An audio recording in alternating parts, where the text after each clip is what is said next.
spigot, obviously if you turn it one way, the wort will drain out, but it's got a hole right here to allow for air exchange for liquid to drain out of it. What we're going to do is we're going to turn this up, and there's a happy medium here between draining the wort and allowing air flow through that thing, and it's right there in the center, and we're just going to close that off.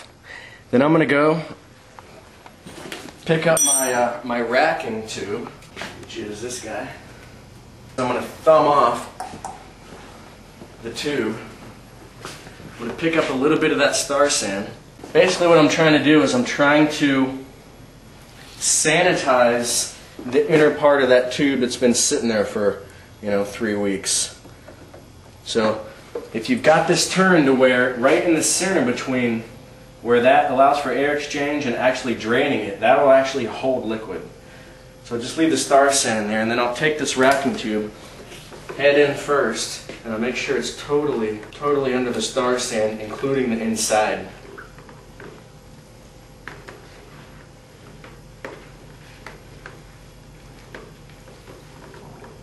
I'm going to open the lid and drain off the excess star sand that's in here. So the keg is clean and sanitized. As quickly as possible, I'm going to open, dump the excess star sand. Star sand is a no-rinse sanitizer. Never fear the foam. Now that the keg is empty and sanitized, we've got to empty the star sand that's in the line. So basically, as the keg is empty, we're going to hook up again, and we're going to purge the star sand out of the line.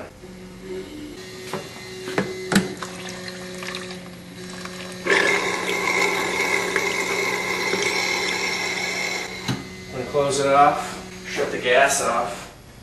We've got clean keg, clean lines, sanitized keg, sanitized lines, and the keg is now ready for the beer transfer. We're going to tilt this down, let that star sand drain out of there, leave the pressure off.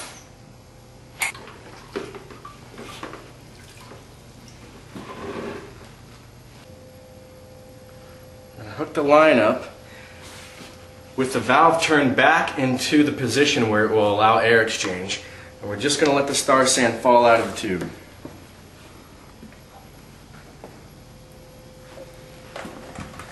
Remove the top.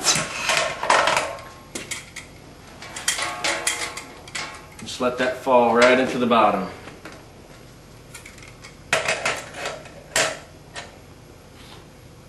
And at this point, I'm going to crack the lid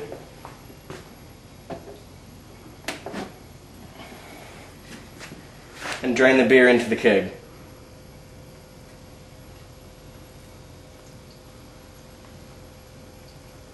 When you insert your tube into the keg, you want your tube to go all the way down to the bottom and let the beer rise up over the tube.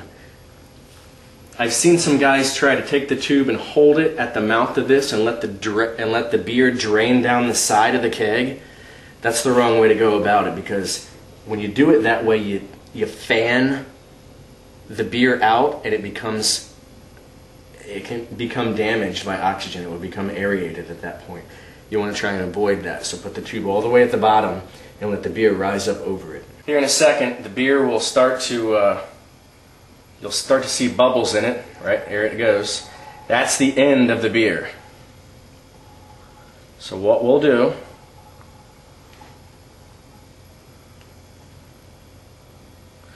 is we'll shut that off. We'll pull this out, and immediately after the tube is out, we'll close it up.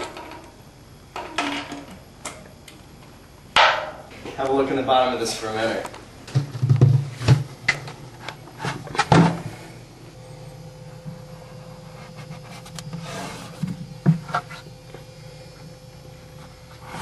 at this point, the beer's transferred. We're going to hook up, and we're going to turn the gas on. You have to watch this for a little while, but this is a cream ale, or blonde ale if you will, so I'm going to keep the tap set at anywhere from 10 to 12 pounds.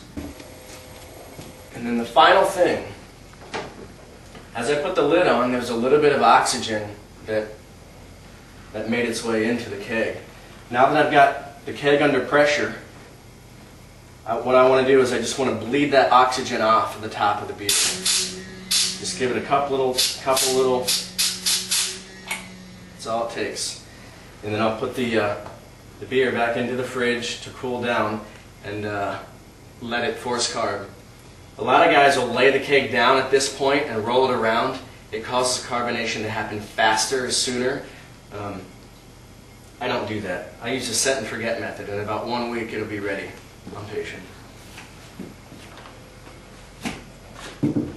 Right? Yeah, always.